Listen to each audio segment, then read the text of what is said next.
नमस्कार, कान्तिपुर समाचारमा स्वागत छ। सुरु गरौँ अहिलेका मुख्य समाचारबाट। नेता नेपालले दिएको स्पष्टीकरणमा अध्यक्ष ओलीलाई नै प्रश्न। पार्टी फुटाएर कम्युनिस्ट आन्दोलन सिद्ध्याउन खोजेको आरोप। कोरोनाको जोखिम कम गर्न सीसीएमसीलाई स्वास्थ्य मन्त्रालयको 8 बुँदे सुझाव। सरकारले जारी गरेको मापदण्ड प्रधानमन्त्री र मन्त्रीबाटै उल्लङ्घन। दक्षिणी सीमावर्ती क्षेत्रमा हुण्डीको कारोबार मौलायो। अवैध रकम ओसार पसारमा भरियाको प्रयोग। विस्तृत अनुसन्धान नहुँदा मुख्य कारोबारी कारबाहीको दायरा बाहिरै। इजिप्टको स्वेज नहरमा मालवाहक पानी जहाज फसेपछि आवत जावत ठप्प। विश्व बजारमा कच्चा तेलको मूल्य बढ्यो। र त्रिदेशीय कपको पहिलो खेलमा नेपाल किर्गिजस्तानसँग गोलरहित बराबरीमा दशरथ रङ्गशालामा भएको खेलमा झण्डै 7,000 दर्शक उपस्थित।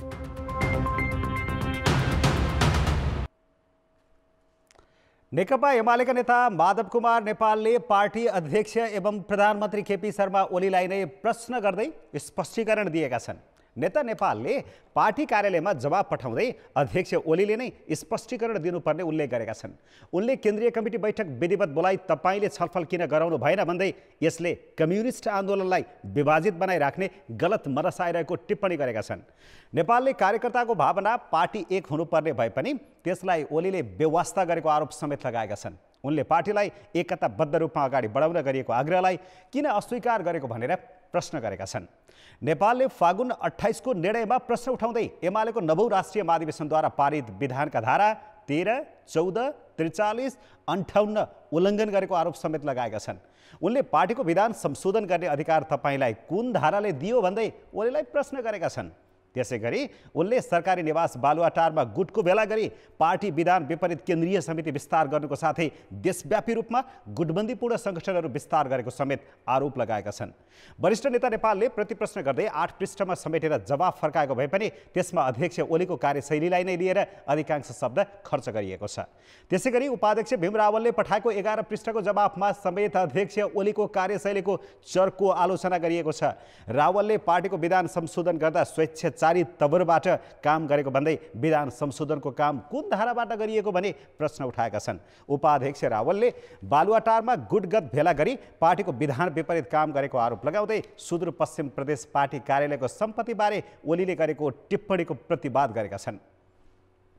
अध्यक्ष ओलीले नेता नेपालसहित 4 जनालाई विधान उल्लङ्घनको निष्कर्ष निकाल्दै स्पष्टीकरणको पत्र काटेका थिए। यसैबीच नेपाल समूहले एमालेको केन्द्रीय कमिटी, पोलिट ब्युरो र स्थायी समिति बैठकका लागि लिखित रूपमा माग गर्ने भएको छ।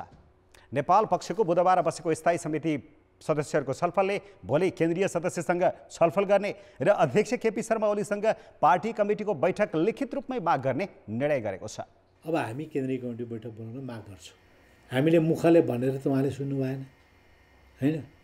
त्यसो भएको हुनाले हामी लेखेर माग गर्छौँ कि 2075 साल जेठ 2 गतेको केन्द्रीय कमिटीको बैठक बोलाइयोस्। हामी लेखेर माग गर्छौँ कि 2075 साल जेठ 2 गते स्थायी कमिटी, पोलिट ब्युरोको बैठक बोलाइयोस्। किन पार्टी युनिटी राख्नको लागि हामी हरसम्म प्रयत्न गर्छौँ, सबै तरिका अपनाउँछौँ। अब त्यो उहाँले मान्दाखेरि पार्टी युनिटी भएर जाने भयो, वामपन्थी युनिटी भएर जाने भयो। होइन उहाँ फुटाउनै चाहनुहुन्छ भने त अब हाम्रो भन्नु केही हुँदैन। नेपाल पक्षले बैठक बोलाउन माग सहितको पत्र बुझाउने जिम्मेवारी नेता भीम रावललाई दिएको छ। अझै पार्टी एउटै भएर जाने सम्भावना कायमै रहेको नेपाल समूहका नेताहरूको ठम्याइ छ। तर त्यसका लागि ओली पक्षले फागुन 28 को निर्णय सच्याउनु पर्ने। औपचारिक ढङ्गले नेकपा एमालेको एउटै कमिटीमा बसिरहेका छैनौँ। त्यसो हुँदा दुवै समूहले आफ्ना आफ्ना गतिविधि गरेका छन्। राजनीतिक मान्छे हुन्, राजनीतिक मान्छेहरू एक ठाउँ आउँछन्, छलफल गर्छन्, विचार मिल्नेहरू आउँछन्। त्यस अर्थमा कसैले त्यसलाई समानान्तर भनेका छन्, तर हामीले त्यसलाई समानान्तर भनेका छैनौँ। हामीले त्यसलाई सर्वोच्च अदालतको फैसलाको कार्यान्वयन भनेका छौँ र जेठ 2 गते फर्किने कुरा गरेका छौँ। त्यसो हुँदा मैले फेरि पनि भन्छु कि अलिकति हामीले एकताको माहौल बनायौँ, एकताको पक्षमा गयौँ भने यस्ता सबै गतिविधिहरू त स्वतः स्थगित भइहाल्छन् नि। यसैबीच प्रधानमन्त्री केपी शर्मा ओलीले भोलि नै एमाले संसदीय दलको बैठक बोलाएका छन्। नेकपा माओवादी केन्द्रका अध्यक्ष पुष्पकमल दाहाल शक्ति आर्जनका लागि नयाँ रणनीतिमा लागेका छन्। दाहालले पूर्व माओवादी घटकहरूलाई एकीकृत गर्नेदेखि एमालेको माधव नेपाल समूहसँग सहकार्य गर्ने प्रयास थालेका छन्।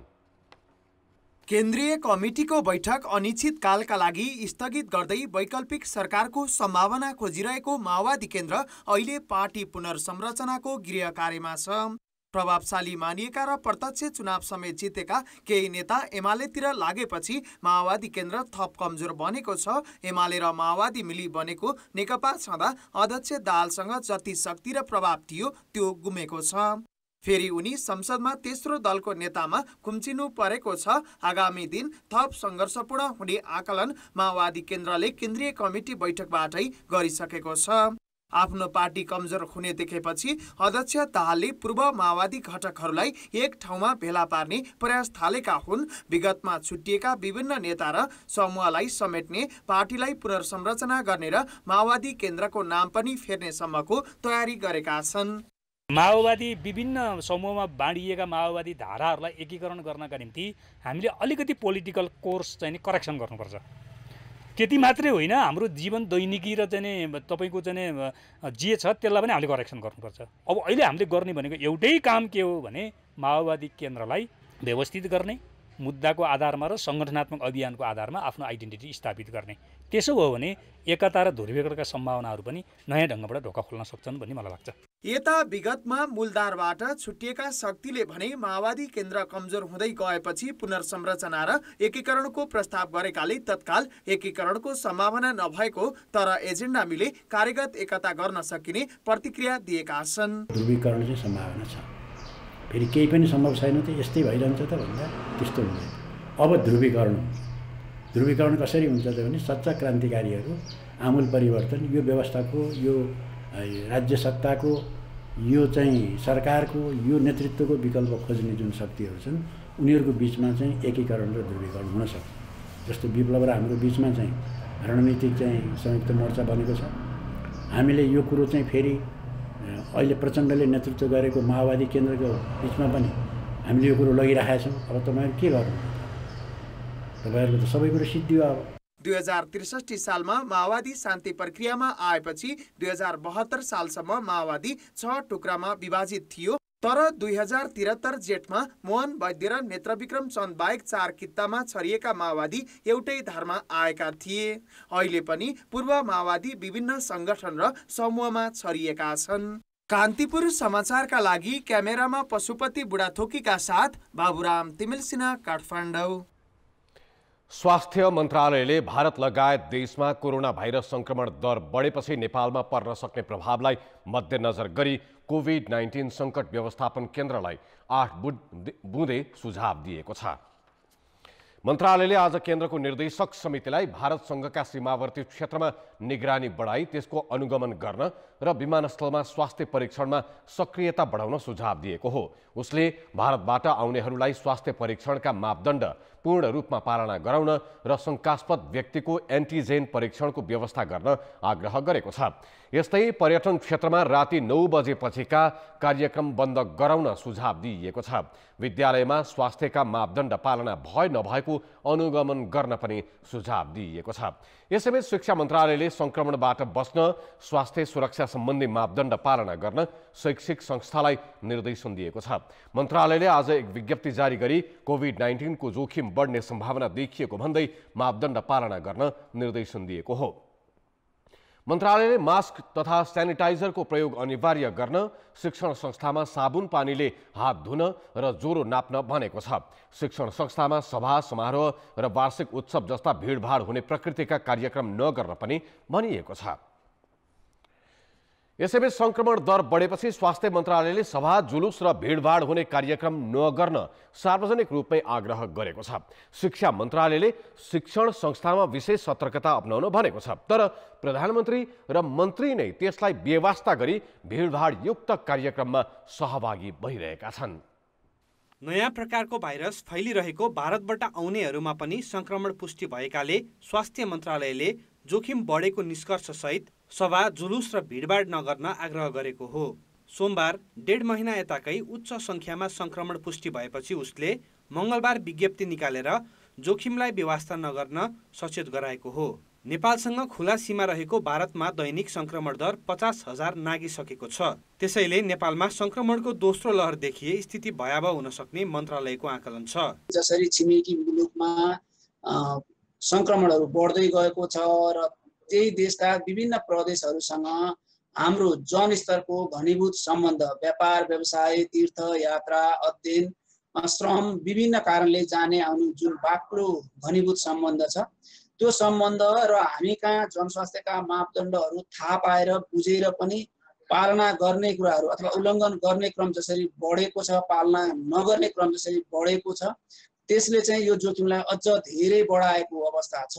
स्वास्थ्य मन्त्रालयले जोखिमका कारण भिडभाड नगर्न भनिरहेका बेला कृषि मन्त्रालयले बिहीबार ललितपुरमा सार्वजनिक कार्यक्रम गर्यो। देश पशुपक्षीजन्य उत्पादनमा आत्मनिर्भर भएको घोषणा गर्न विभागीय मन्त्री मात्र होइन, प्रधानमन्त्री केपी ओली समेत पुगेका थिए। जबकि ओलीले बुधबार आफै कोभिड सङ्कट व्यवस्थापन केन्द्रको प्रतिवेदन सार्वजनिक गर्दै भयावह हुन नदिनका लागि सतर्कता बढाउन निर्देशन दिएका थिए। भूमि व्यवस्था मन्त्रालयले त बिहीबार कृतिपुरमा जग्गाधनी पूर्जा वितरणका नाममा 300 घर परिवारभन्दा बढीको भिड जम्मा गरेको छ। दशरथ रङ्गशालामा त्रिदेशीय खेलमा दर्शकलाई टिकट बेच्ने काम पनि भइरहेको छ। यी उदाहरणले महामारी नियन्त्रणमा सरकारी निकायकै व्यवहार विरोधाभासपूर्ण देखाउँछन्। स्वास्थ्य मन्त्रालयले सामान्य रूपमा ल जोखिम छ भनेर सूचना समेत दियो र अरू मन्त्रालयलाई त्यसले खासै प्रभाव पारेन र त्यो मन्त्रालयले त्यति धेरै यो विषयलाई त्यति धेरै गम्भीरतापूर्वक पनि लिएको पाइएन हैन। त्यसकारण यो चाहिँ समग्र सरकारले अहिलेको अवस्था चाहिँ संवेदनशील नभएको भन्ने कुरा चाहिँ बुझिन्छ। बिहीबार मात्र 120 जना संक्रमित थपिएका छन्। यो क्रम बढ्दै जाने स्वास्थ्य मन्त्रालयको अनुमान छ। भारतले कोरोना खोप निर्यातमै रोक लगाएपछि तत्काल खोप अभियान पनि विस्तार हुने देखिँदैन। महामारी फैलन नदिन औचित्य बिनाका भिडभाड र भाषणबाजीका कार्यक्रम रोक्नुको साटो सरकारी निकाय नै भिड जम्मा गर्नतिर लाग्नु कतिको जिम्मेवार काम हो? एकपटक सोच्ने हो कि? कान्तिपुर समाचारका लागि क्यामेरामा मुरारी घिमिरेका साथ कृपाल गौतम, काठमाडौँ। ब्रेकपछि समाचारमा स्वागत छ। बैतडीमा बलात्कारपछि हत्या गरिएकी भागरथी भट्टको गुप्ताङ्गबाट सङ्कलन गरिएको नमुनासँग अभियुक्तको डिएनए मेल खाएको छ। प्रहरीको विधि विज्ञान प्रयोगशालामा गरिएको परीक्षणले अभियुक्तको संलग्नता पुष्टि हुने गरी प्रतिवेदन दिएको हो। अभियुक्त किशोर पूर्वपक्षका लागि बाल सुधार गृह डोटीमा राखिएका छन्। बलात्कारपछि हत्या गरिएकी भागरथीको गुप्ताङ्गबाट सङ्कलन गरिएको नमुनाको परीक्षण प्रतिवेदन 1 महिनापछि प्राप्त भएको र मुद्दामा प्रहरीको दावीलाई थप पुष्टि गरेको सुदूरपश्चिम प्रदेश प्रहरी प्रमुख उत्तम सुवेदीले बताए। गत माघ 21 गते विद्यालयबाट फर्किने क्रममा बेपत्ता भएकी बैतडीको दोगडा केदार गाउँपालिका 7 की भागरथी बलात्कारपछि हत्या गरेको अवस्थामा फेला परेकी थिइन्। मुद्दामा प्रारम्भिक सुनवाई गर्दै जिल्ला अदालत बैतडीले अभियुक्त किशोरलाई पूर्वपक्षका लागि बाल सुधार गृहमा राख्न आदेश दिएको थियो। उता ओछ्यानसहित बेपत्ता पारिएको 1 महिनापछि महोत्तरीको पिपरा गाउँपालिका सहोडवाका झा दम्पतिको शव फेला परेको छ। पिपरा गाउँपालिकाकै अतरार जाने बाटोमा आज दुवैजनाको शव गाडेको अवस्थामा फेला परेको हो। फागुन 10 गते राति घरबाटै 65 वर्षीय मुसाफिर झा र उनकी श्रीमती 58 वर्षीय गीता देवीलाई ओछ्यानसहित बेपत्ता पारिएको थियो। महिना दिनको खोजबिनपछि निर्माणाधीन सडकमा गाडेको अवस्थामा झा दम्पतिको शव भेटिएको हो। र कपडा उसमा चाहिँ अब यही नै हो भन्ने हिसाबको परिवारको शनाखत छ। त्यो बाँकी चाहिँ अब थप फरेन्सिक रिपोर्टमा आइसकेपछि हामी कस्तो उहाँहरूको कस्तो हो भन्ने कुरा। प्रहरीले शव उत्खनन गरी पोस्टमार्टमका लागि जलेश्वर अस्पतालमा राखेको छ। घटना रहस्यमय बन्दै गएपछि केन्द्रीय अनुसन्धान ब्युरो सहितको प्रहरी टोलीले अनुसन्धान गरिरहेको छ। बेपत्ता पारेको आशंकामा 5 दिन अघि 3 जना छिमेकी सहित 4 जनालाई महोत्तरी प्रहरीले पक्राउ गरी सार्वजनिक गरेको थियो। कोरोना भाइरस संक्रमणको दोस्रो लहरको जोखिम देखिएपछि बाँके, बर्दिया, कैलाली र कञ्चनपुर जस्ता पश्चिम तराईका सीमावर्ती नाकासँगै वरपरका क्षेत्रमा स्वास्थ्य सुरक्षा र निगरानी बढाइएको छ। जिल्ला कोभिड-19 सङ्कट व्यवस्थापन केन्द्रले बिहीबारदेखि 3वटै सुरक्षा निकाय र स्वास्थ्यकर्मी परिचालन गरेका छन्। गृह मन्त्रालयको निर्देशनपछि बाँके जिल्ला कोभिड-19 सङ्कट व्यवस्थापन केन्द्रले मुख्य नाका, जमुना र सीमावर्ती क्षेत्रको बाटो हुँदै भारतबाट आउने नेपाली र भारतीय नागरिकको स्वास्थ्य जाँच गर्नुका साथै अभिलेख राख्न थालेको छ। दोस्रो लहरको जोखिम केही दिन अघिदेखि नै बढे पनि ढिलो गरी सीमामा हेल्थ डेस्क सहित सावधानी अपनाउन थालिएको हो। नेपाल भित्रिनेको संख्या प्रतिदिन बढिरहँदा हेल्थ डेस्कमा स्वास्थ्य कर्मी संख्या भने निकै न्यून छ। ज्वरो आएका बिरामी आउने बित्तिकै हामी रेडी अवस्थामा छौँ र हामीले आरटिटीबाट फाइन गर्छौँ र यदि पोजिटिभ आयो भने हामीले पिसिआरको लागि सम्बन्धित निकायमा सम्पर्क गरेर उहाँलाई त्यहीँ रिफर गर्ने अथवादेखि अब क्वारेन्टाइनमा राख्ने भन्ने कुरो त पछि सल्लाह हुन्छ। अहिलेसम्म त्यस्तो व्यक्ति कोही आउनु भएको छैन। संक्रमण जोखिम देखिएपछि बाँके प्रशासनले अत्यावश्यकीय काममा बाहेक भारत जान रोक लगाउन थालेको छ। यसै क्रममा सीमा नाका हुँदै आउने यात्रुको एन्टिजेन परीक्षण गर्न थालिएको छ। परीक्षणका क्रममा फेला पर्ने गम्भीर प्रकृतिका बिरामीलाई फेरि अस्पताल रेफर गर्ने र सामान्य अवस्थाका लागि 10 दिन क्वारेन्टिनमा राखिने भएको छ। स्वास्थ्यका मापदण्डहरूलाई कडाइका साथ पालना गराउने भन्ने चाहिँ निर्णय भएको छ। त्यसै गरी स्थानीय तहहरूले पनि पूर्व सञ्चालित आइसोलेसन र क्वारेन्टाइनहरूलाई फेरि सम्भावित जोखिमलाई मध्यनजर गर्दै तयारी अवस्थामा राख्ने भन्ने खालको निर्णय भएको छ। नेपालगञ्जको जमुना नाका हुँदै आउनेमा धेरैजसो भारतको सिमला र कोलकाताबाट फर्किनेहरू छन्।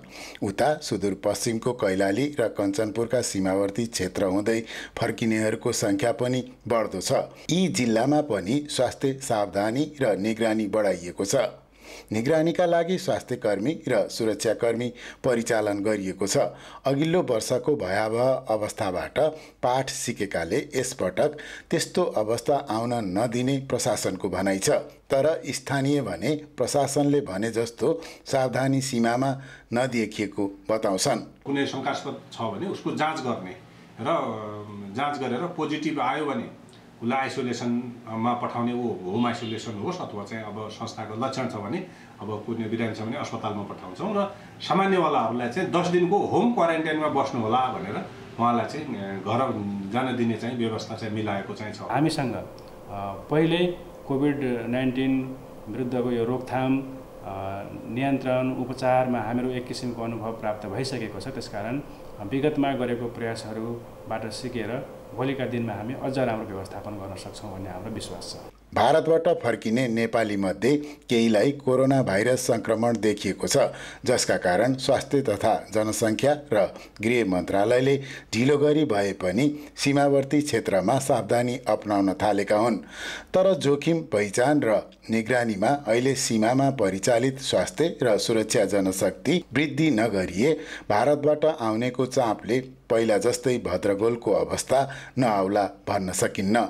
कान्तिपुर समाचारका लागि क्यामेरामा रेजिना मल्ल, कैलाली र कञ्चनपुर सहकर्मीका साथ जे पाण्डे, नेपालगञ्ज, बाँके। फेरि महामारी फैलिने जोखिमका कारण प्रशासन कार्यालयहरूले सतर्कताका लागि सूचना जारी गरेका छन्। यसअघि लकडाउन र अरू प्रतिबन्धहरू लगाएका प्रशासनले फेरि पनि सावधानीका नियम पालना नगरे कारबाहीको चेतावनी दिइरहेका छन्। अहिलेसम्म कस्तो सावधानीका नियम उल्लङ्घन गर्ने माथि के कस्तो कारबाही भयो त? 1 वर्ष अघि सरकारले लकडाउन आह्वान गर्दा आफैले जोगाउन घरभित्रै बस भने पनि कतिपयले अटेर गरे। यसरी प्रशासनको आग्रह अटेर गर्ने मध्ये केही कारबाहीमा समेत परेका छन्। लकडाउनका क्रममा प्रशासनको आदेशमा प्रहरीले झण्डै 7 महिना विभिन्न स्वरूपका प्रतिबन्ध लगाएको थियो। गत वर्ष चैतदेखि मङ्सिरसम्म प्रशासनको आदेश पालना नगर्ने 1,78,000 जनालाई प्रहरीले विभिन्न कारबाही गरेको देखिएको छ।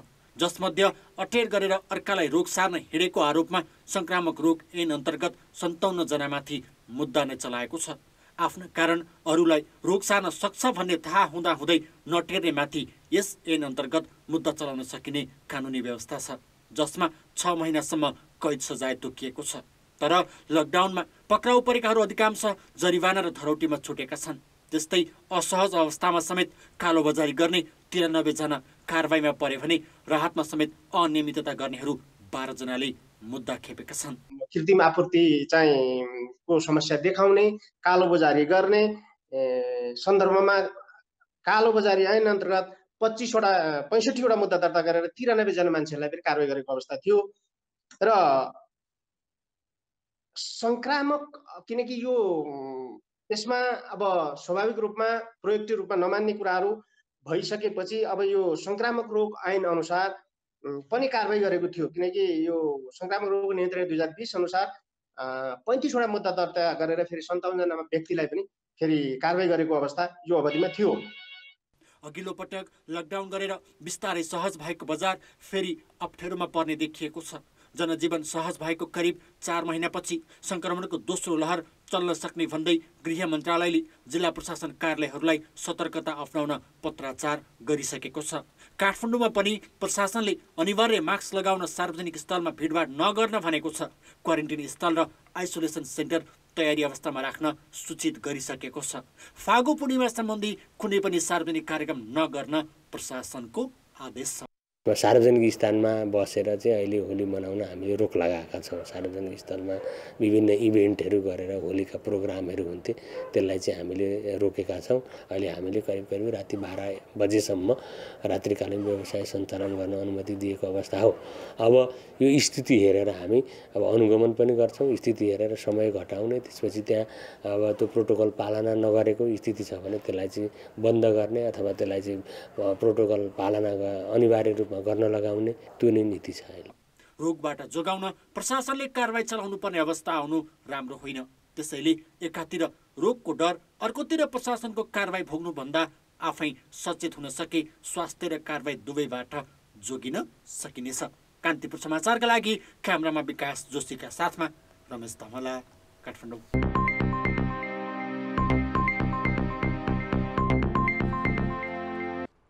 सरकारले पशुपक्षी जन्य उत्पादनमा देश आत्मनिर्भर भएको घोषणा गरेको छ। प्रधानमन्त्री केपी शर्मा ओलीले आज ललितपुरमा एक समारोहका बीच मासु, अंडा, दूध र दुग्धजन्य पदार्थमा मुलुक आत्मनिर्भर भएको घोषणा गरेका हुन्। उनले पक्षीजन्य उत्पादनको क्षेत्रमा आत्मनिर्भर भएकाले अब निर्यात प्रवर्धनमा जोड दिने बताए। हामी पशुपक्षी, मासु, अंडा, दूध उत्पादनको क्षेत्रमा आत्मनिर्भर घोषणा गर्न पाएका छौँ। यो आत्मनिर्भरताको घोषणा हामी हाम्रो देशलाई एक क्षेत्रमा एक कदम अगाडि बढाउन सफल भयो भन्ने हो। कृषि तथा पशुपक्षी मन्त्रालयले दूध, मासु, अंडा र माछामा आयात प्रतिस्थापन भएको दावी गरेको छ। तर मन्त्रालयको यो दावीलाई भन्सार विभागको तथ्याङ्कले भने गलत साबित गर्छ। कुखुराको मासु र अंडा बाहेक पशुपक्षी जन्य अन्य उत्पादनमा भने देश अझै आत्मनिर्भर हुन नसकेको विभागको तथ्याङ्कले देखाउँछ। विभागका अनुसार यो आर्थिक वर्ष फागुनसम्म 1 अर्ब 11 करोड रुपियाँ बराबरको मासु आयात भएको छ। यस्तै वार्षिक पौने 2 अर्ब रुपियाँ बराबरको दुग्धजन्य पदार्थ आयात भइरहेको विभागको तथ्याङ्क छ। कार्यक्रममा प्रधानमन्त्री ओलीले बीमा कम्पनीले कृषि बीमामा लिने प्रिमियम उच्च भएको बताए। प्रिमियम महँगो भएकाले बीमा कम्पनीले धेरै मुनाफा कमाइरहेको भन्दै उनले कृषि बीमामा दिँदै आएको अनुदान घटाउने बताए।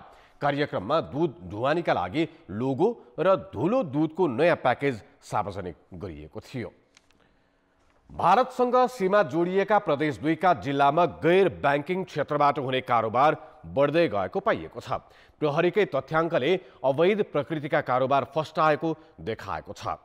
प्रदेश 2 का सीमावर्ती क्षेत्रबाट प्रहरीले बरामद गरेको अवैध रकमको मात्राले सङ्गठित रूपमै गैर कानुनी आर्थिक कारोबार भइरहेको देखाएको छ।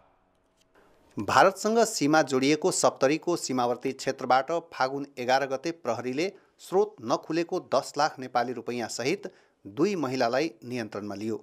फागुन 12 गते बाराको सीमावर्ती क्षेत्रबाट प्रहरीले स्रोत नखुलेको 25 लाख 35 हजार नेपाली रुपैयाँ सहित 2 जनालाई नियन्त्रणमा लियो। यस्तै फागुन महिनामै पर्साको सीमा क्षेत्रबाट स्रोत नखुलेको 7 लाख रुपैयाँ सहित 2 जना भारतीयलाई प्रहरीले नियन्त्रणमा लियो।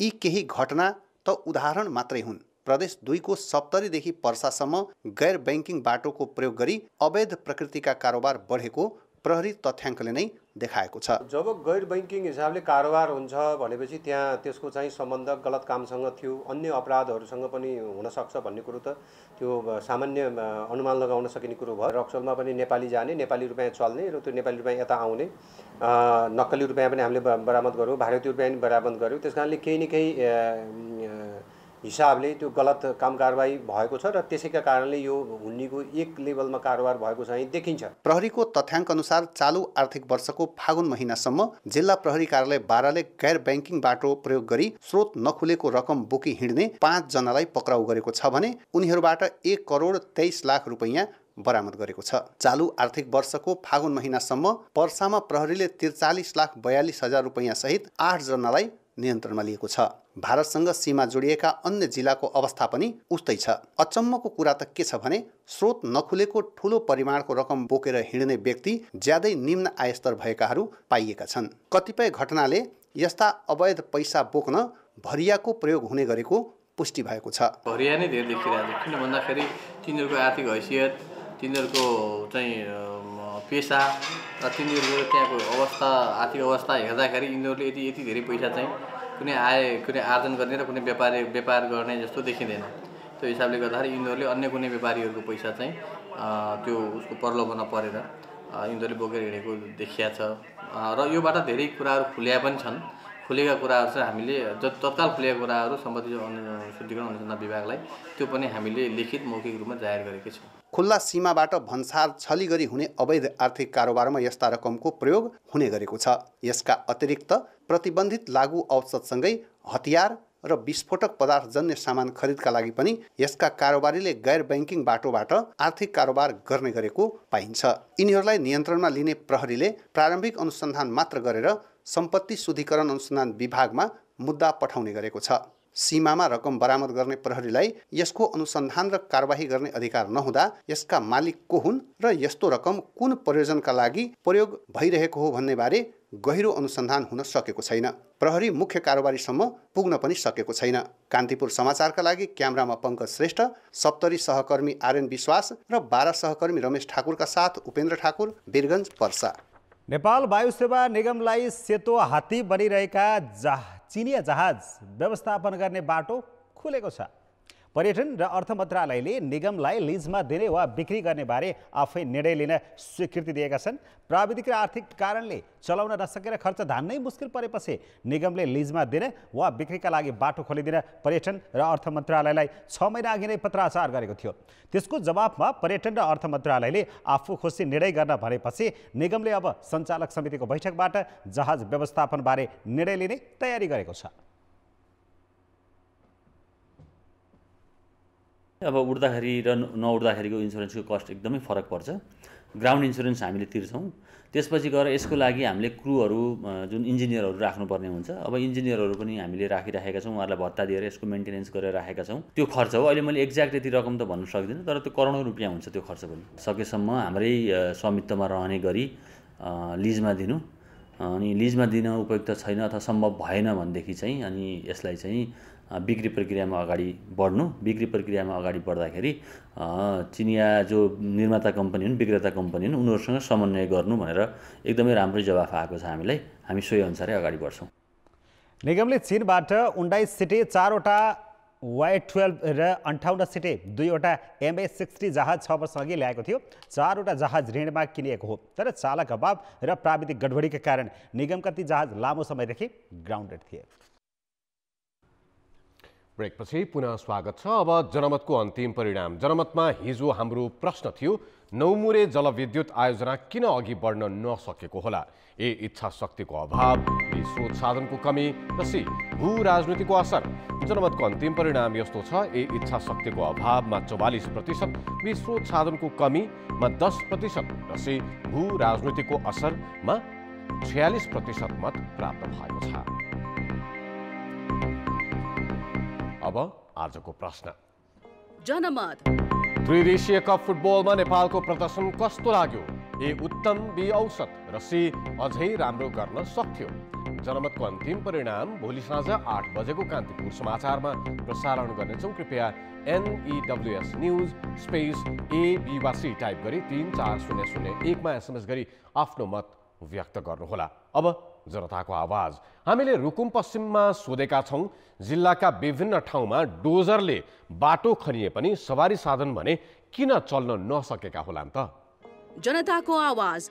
बाटो खन्ने, त्यसपछि बाटोको अवस्था नहेर्ने, गाडी चलोस् नचलोस्, बाटोको अवस्था जे जस्तो होस् भन्ने नेताहरूको प्रवृत्तिले कारणले हाम्रा बाटाहरू सुचारू हुन सकेका छैनन्। आम जनताले पनि ध्यान दिनु पर्यो अनि पहल गर्नु पर्यो। हामीहरू सबै युवाहरू मिलेर नि स्त्री उन्नतिको चाहिँ कार्यक्रम चाहिँ गरेको देखिन्न। स्थानीय सरकारहरूले चाहिँ राम्रोसँग बाटोहरू बनाउने, व्यवस्थापन गर्ने कुराहरूमा राम्रोसँग ध्यान दिए हुनुहुन्।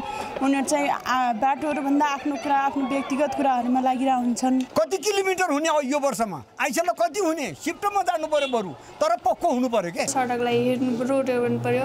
यदि गाडी गुटेन भने रोड बनाएर के काम हो? मापदण्ड अनुसार काम गर्न नसकेको कारण यो अवस्था सिर्जना भएको। एकचोटि बनाइसकेपछि अर्कोचोटि के छ कस्तो छ त्यहाँको हालखबर नै बुझ्न बुझ्दैनन्। त्यस कारणले लथालिङ्ग भएको। केही कार्यकर्तालाई दियो अलि त पैसा, केही इन्जिनियर ओभरसेयरलाई दियो, होइन ठेकादारले होइन आफ्नो बिल सिल गरायो, उठायो। बाटो गुणस्तर होस् नहोस् क्या मतलब, अलि त खनिन देखायो भइगयो।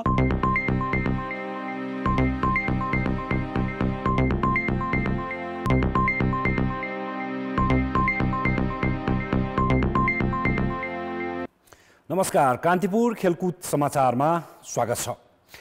त्रिदेशीय अन्तर्राष्ट्रिय फुटबल प्रतियोगितामा नेपालले किर्गिस्तानको अन्डर-23 टिमसँग गोलरहित बराबरी खेलेको छ। दशरथ रङ्गशालामा भएको खेलमा नेपालले करिब 1 दर्जन प्रहार गरे पनि गोल गर्न सकेन।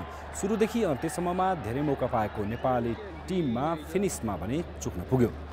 10 खेलाडीमा सीमित भएपछि किर्गिज टोलीले राम्रो बचाउ गर्यो। खेलको चौथो मिनेटमा नै तेज तामाङको क्रसमा अञ्जन विष्टले डिबक्सभित्रबाट गरेको हेडरको प्रयास फ्रेमको नजिकबाट बाहिरियो। 8औं मिनेटमा संजोग राईको कर्नरमा दिनेश राजवंशीले डिबक्समा खाली पोजिसनको अवस्थाको बललाई कनेक्ट गर्न सकेनन्। 10औं मिनेटमा रोहित चन्दको कर्नरमा अनन्त तामाङको हेड पनि फ्रेमको नजिकैबाट बाहिरियो। 14औं मिनेटमा अञ्जनले डिबक्सभित्रबाट गरेको प्रहार पोलमा लागेर फर्किँदा नेपाली दर्शक चुकचुकाउन पुगे। 29औं मिनेटमा संजोग राईले डिबक्समा मिलाएको बललाई अभिषेक रिजालको उत्कृष्ट प्रहार गरे पनि पोस्टको दिशा दिन सकेनन्। 34औं मिनेटमा रवि पासवानको क्रसमा पाएको अवसर पनि असफल भयो। 43औं मिनेटमा किर्गिस्तानको प्रहारलाई नेपाली गोलकिपर किरण चेम्जोङले पञ्च गरेर बचाएका थिए। पहिलो हाफ गोलरहित बराबरी भएको खेलको 50औं, 56औं र 63औं मिनेटमा पाएका मौकालाई नेपाली खेलाडीले गोलमा परिणत गर्न सकेनन्। 67औं मिनेटमा किर्गिस्तान 10 खेलाडीमा झर्न पुग्यो। अभिषेक रिजाललाई फल गरेका कप्तान तासिन कोमलोदिन दोहोरो पहेँलो कार्ड पाउँदै मैदानबाट बाहिरिए। 72औं मिनेटमा डिफेन्डर र गोलकिपर बीच राम्रो तालमेल हुन नसक्दा नेपाल आत्मघाती गोल खानबाट बच्यो। गोलकिपर किरणले बललाई गोल लाइनबाट बचाए। त्यसको दोस्रो मिनेटमा सुजल श्रेष्ठले निकै उत्कृष्ट मौका गुमाए। त्यसपछि पनि नेपालले 4वटा मौका पाए पनि गोल गर्न नसक्दा बराबरीमा चित्त बुझाउनु पर्यो। बराबरीपछि किर्गिस्तानको फाइनलमा पुग्ने सम्भावना जीवितै छ। अब नेपालले शनिबार बङ्गलादेशसँग खेल्दा जित वा बराबरी गरे पनि फाइनल पुग्नेछ। पराजित भएमा गोल अन्तरबाट फाइनल पुग्ने टिमको टुङ्गो लाग्नेछ। नेपालगञ्जमा जारी एन्फा प्रेसिडेन्ट लिगको शीर्ष स्थानको कैलालीको स्टार सिटी युवा क्लबले 13 अङ्क पुर्याएको छ। बिहिबार भएको खेलमा स्टार सिटीले लेकाली युवा क्लब जुम्लालाई 7-1 को फराकिलो अन्तरले पराजित गर्दै शीर्ष स्थानमा रहेको हो। खेलको 9औं मिनेटमा नै रोशन राणा मगरले पहिलो गोल गरेर टोलीलाई अग्रता दिलाए पनि लेकाली निकै कमजोर साबित भयो। यस्तै स्टार सिटीको जितमा रूपबहादुर लामा एक्लैले 5 गोल गरे। यसैगरी स्टार सिटीका लागि टोप बहादुर विष्टले 68औं र ऋतिक खड्काले 92औं मिनेटमा गोल गरे। आजको जितसँग स्टार सिटीले 13 अङ्क जोडेको छ। दोस्रो स्थानको धम्बोजी स्पोर्ट्स क्लब बाँके र त्रिवेणी युवा क्लब लमजुङको समान 9 र धादिङ समाजको 7 अङ्क छ। कान्तिपुर खेलकुद समाचार अहिले यति नै। धन्यवाद रोशन। अब मौसम सम्बन्धी जानकारी।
कान्तिपुर समाचार अहिलेलाई सकियो। हाम्रो अर्को समाचार बुलेटिन भरे राति 10:30 बजे अङ्ग्रेजी भाषामा र 11 बजे नेपाली भाषामा हुनेछ। कान्तिपुर टेलिभिजन हेर्दै गर्नुहोला।